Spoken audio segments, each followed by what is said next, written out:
Just give me It's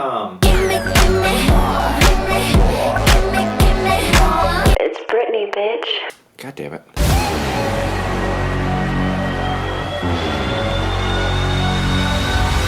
Taking battle stations, I ain't on vacation. I'm just glowing up, living out aspirations. I beat the expectations and change the generations. And I'm still jumping fences, and you're just imitation. They're all in second places, but I don't live for praises. I play this life like a game, live on the stages.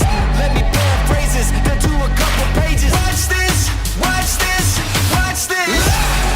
Let me introduce you to a brand new thing. No one gotta prove to. You're looking at the king. This life may choose you, so raise your wings. Watch this, watch this, watch this. This is a brand new thing.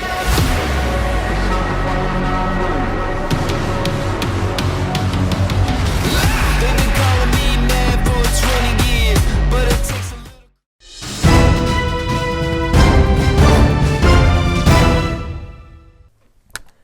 Welcome back, boys. Episode 7, DynasTangy podcast. It's a celebration. I got my Miller Lite. You would think that after all my losses, I'd be drinking every episode, but no. I only drink for celebration, not for depression. Let's start off by just explaining how much I love Mondays. Mondays rule. Mondays are the best. Last week, Monday, clown show. Hated it. Worst ever. This week, awesome. Love Mondays, and I love watching league members complain. Both Max losing by like less than a point, and then Scott's team getting boned by a dropped kick, muffed punt.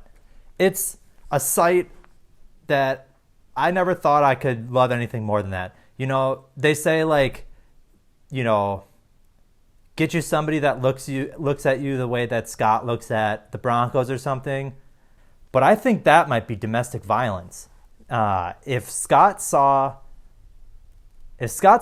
Russell Wilson, I think he would actually kill him, which is very sad.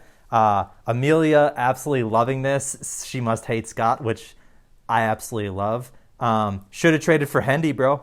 Should have traded for Hendy. Would have been a better week for you. But you know what? We keep her moving. Let's go over last week a little bit. So we had Sean's team, 1-4 gang, rise up. Me, Sean, and Donnie get the dubs. Absolute shout out to the boys. You love to see it. Max the King down. James down. Casey down. Eric down. John winner. Green Bay sweetheart. It was a very low-scoring week, one of the lowest scoring weeks we've ever seen. The highest points were Sean's, which in a normal week would probably be like third most points scored. Let's just say, though, before we keep her moving and get on to the stats, I just want to say 1-4 gang, rise up. We're 2-4 now. That means we are fucking in it. We are in it so hard right now, and it makes me feel so good. It makes me feel so good to see teams like Casey's fall. Oh, you had a bye week? Ooh, tough shit. Fucking team sucks, dude. Fraud. Andy's team, fraud. A lot of frauds in the top 10, let me just say, boys. Let's head it over to James for the stats. Let's keep her freaking moving. Pew. All right, let's get on with this week's stats. I am still down 2 spots. Fuck, boys. We messed this up. Let's just say we forgot to update this stat. Now James has to work, so I am going to be doing this median rankings. Let's get started.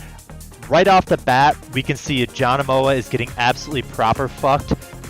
Dude's getting DP'd by both strength of schedule, luck, and the fucking median not being in place. Clearly, Andy's getting a huge boost, and Max is getting fucked by 2 spots. Let's see here. Casey's actually getting lucky by not having the median. Classic, broke-ass team, fraud alert. I'm getting boned by not having the median. Sean's actually getting a little boned too. Donnie, no issue there. And then, yeah, clearly you can see fucking capital E over here, second to last, but with current standings, he's like 7th place, something like that. So, dude just getting mad lucky. Rip the median. Rip having actual skill in this league. I guess we're just gonna do luck from here on out. So, whatever. Fuck it. Back to you, James. Shout out lack of preparation.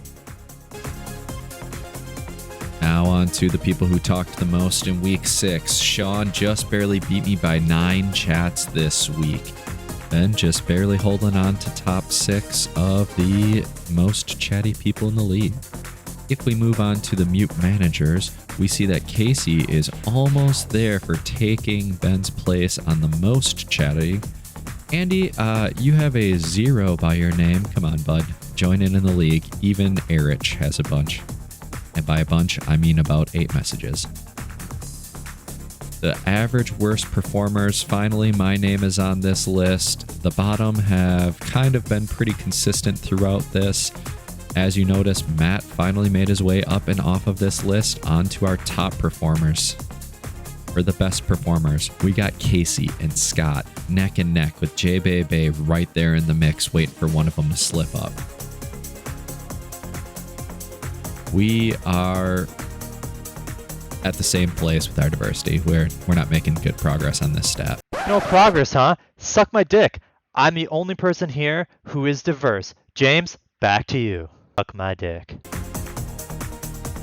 Blowing out dudes. Scott, 2. Ben, 1. Me, 1. Eric, KKK, 1. John, 1. Now onto the getting blown out. Ryan with yet another tick mark.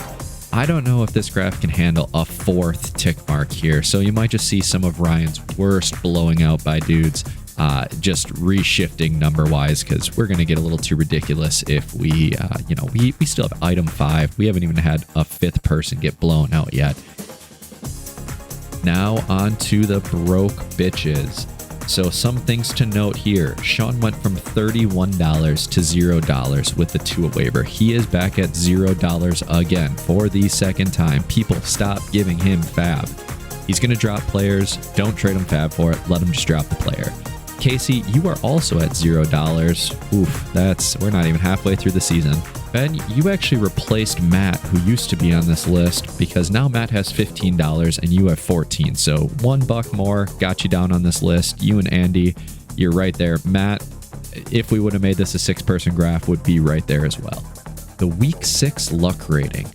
It blows my mind that I do not see Andy's name on a graph that goes to the right here. Scott, Donny, J-Bay, Matty Ice, and Beej, you guys were this week's lucky people. Max, you got royally boned. Eric Bakila, boned. Casey, boned. Andy, finally getting boned. Myself getting boned. Erich and Sean, you guys netted out 0. Good work. Now for the season luck rating. Finally, we see Andy's bar drop down. It was getting a little out of hand. Scott, you're luck number 2 on the season. Erich, 3, Beej, Casey, all getting lucky, and the rest of us getting unlucky, with Max being very, very unlucky. Now here's for the bets. Brandon Ayuk with 63.2 points on the Sean vs. Scott bet. Sean, you are currently winning, but not by a whole lot.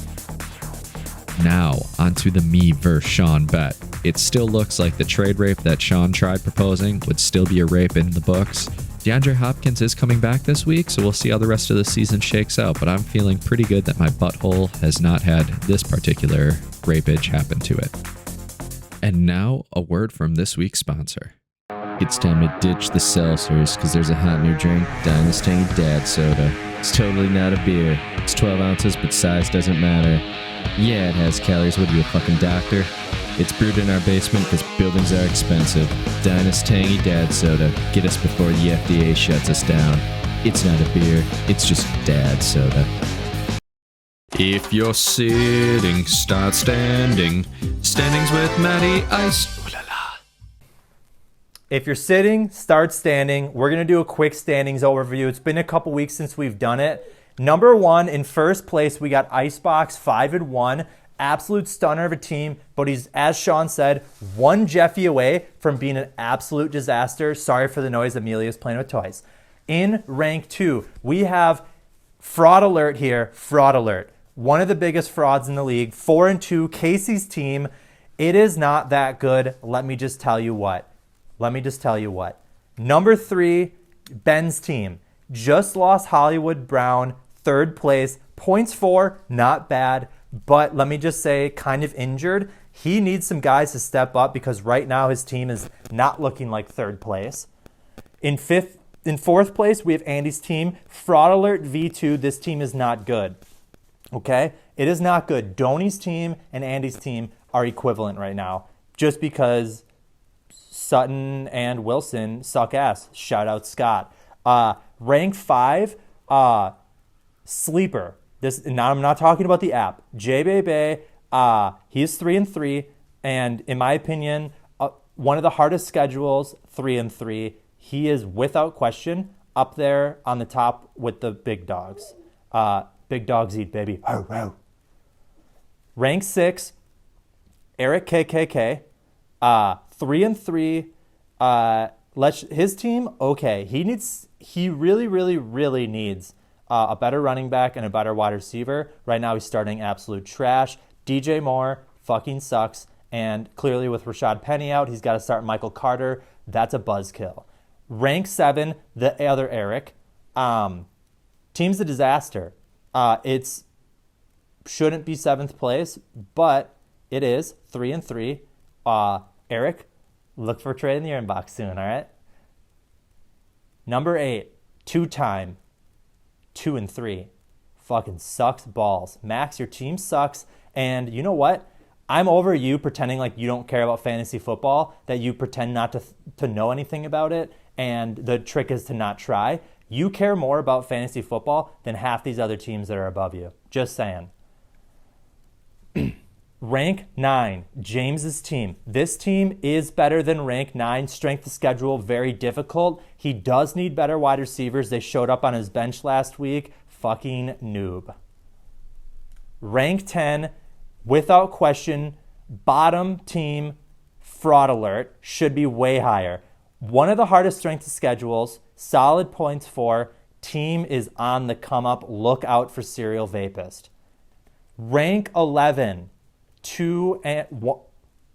Does it say 1-4? Yeah, it still says 1-4 for him and Donnie. Oh my God. Rank 11.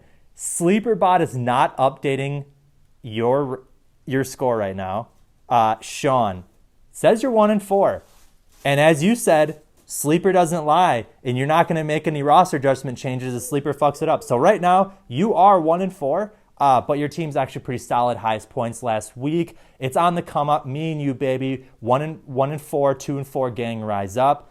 And then last place, surely not the least.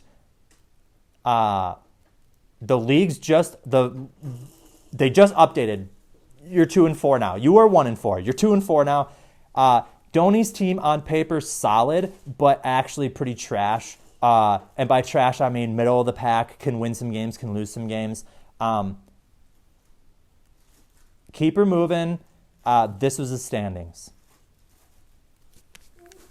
Well, obviously, we have a trade rapist in DynasTangy. He's sliding in your DMs, snatching your players up, trying to rape them, so y'all need to hide your studs, hide your bench, hide your studs, hide your bench, hide your studs, hide your bench, and hide your fab, cause he's raping everybody out here. You don't have to come and confess, nah, we looking for you, we gon' find you, we gon' find you, so you can run until that, run until that, run until that, homeboy, homeboy. We see the trade in chat and we don't forget, you are just so dumb, you are dumb. All right, boys. There wasn't a whole lot of trades, but I just wanted to quickly touch on a few trades, right? It's been a few weeks since we updated, and I know you're probably seeing the stats and whatnot, but I just want to give you my take on this. So just for a hot minute, all right? Right off the bat, Casey's team would have won if he didn't trade away. If he didn't trade away Jamar Chase, he would have won last week. And he would have won the week before without Josh Jacobs. He absolutely decimated.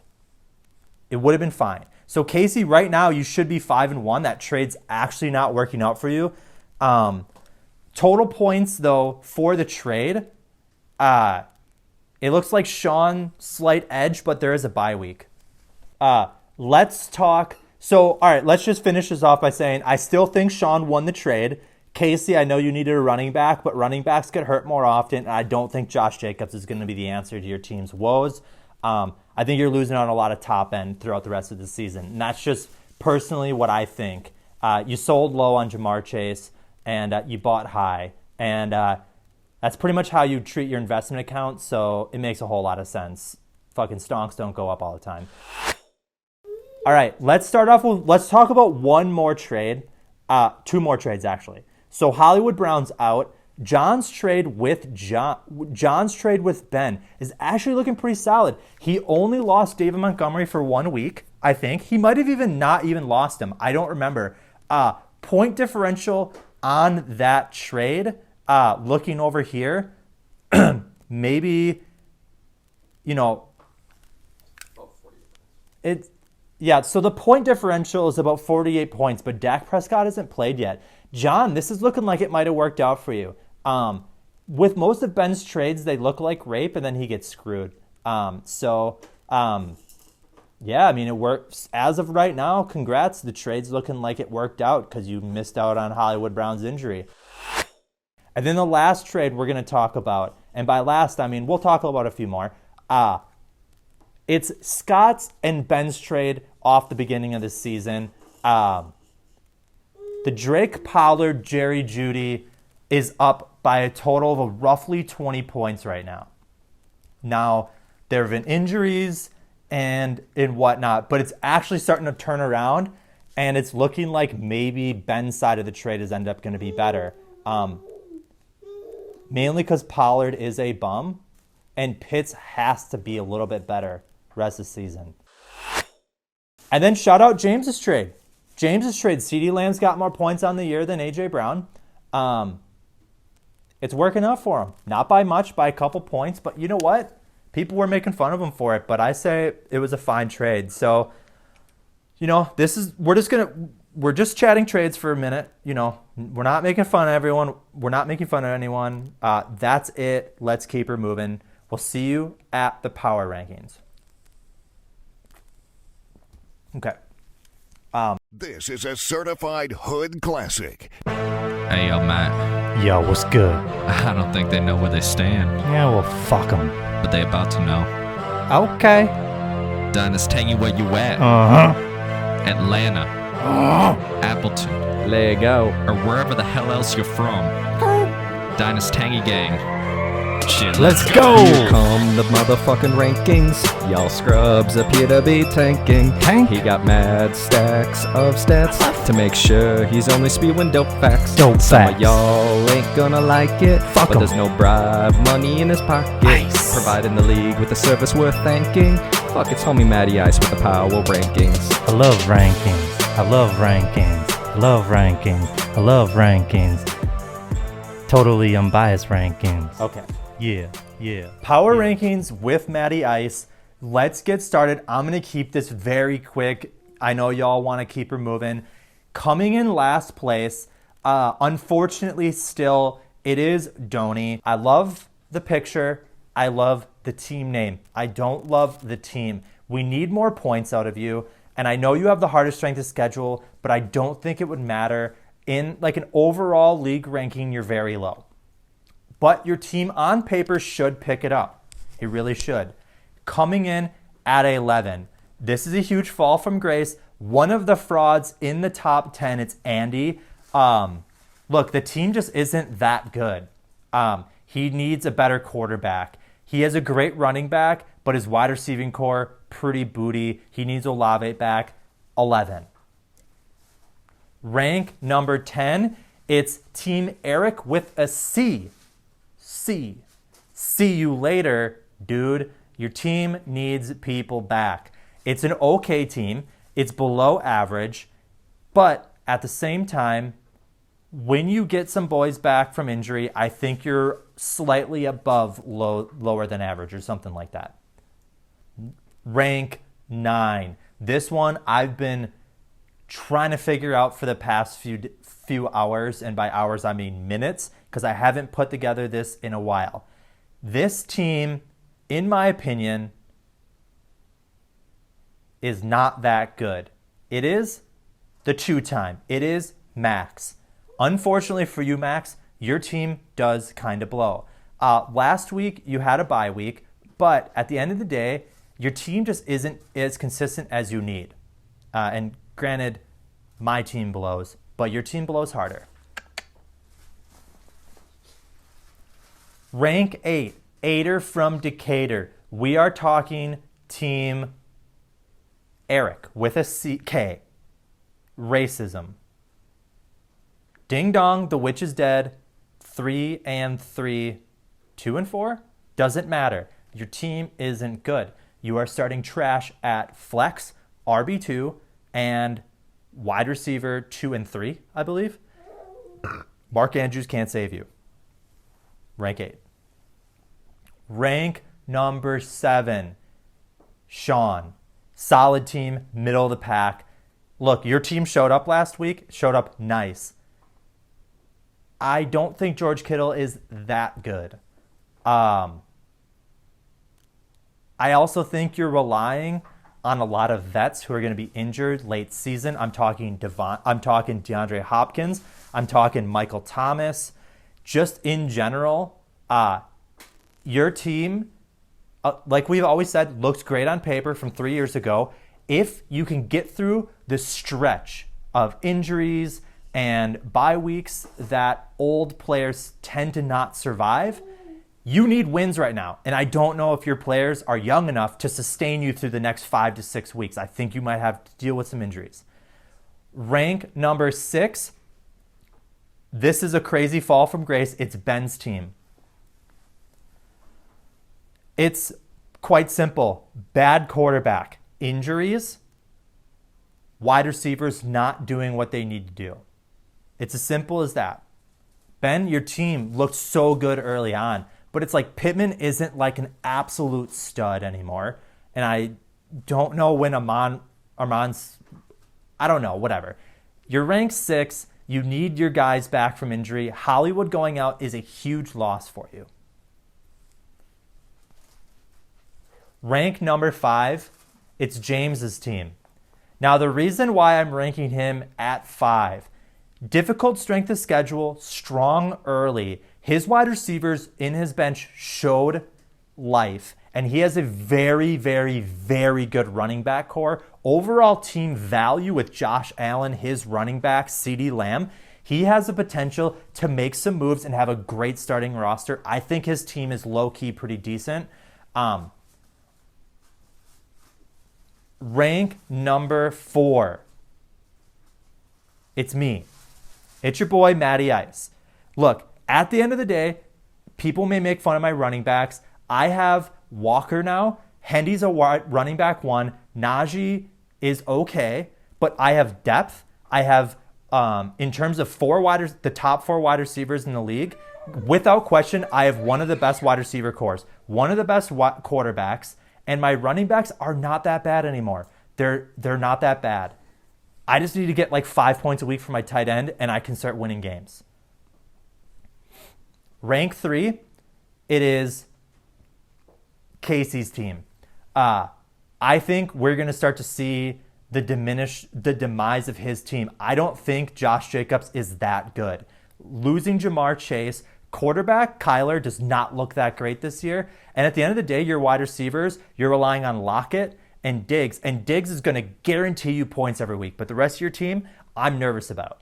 I'm still putting you high because you've been winning and your points for are solid. Rank 2, John Amoa.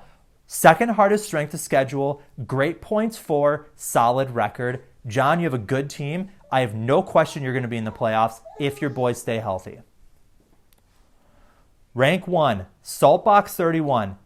Look, he is one fucking injury away from being a trash tier team. If Jeffy goes down, he is not a good team anymore. But Jeffy's up, and I get to play him the week that Jeffy's out.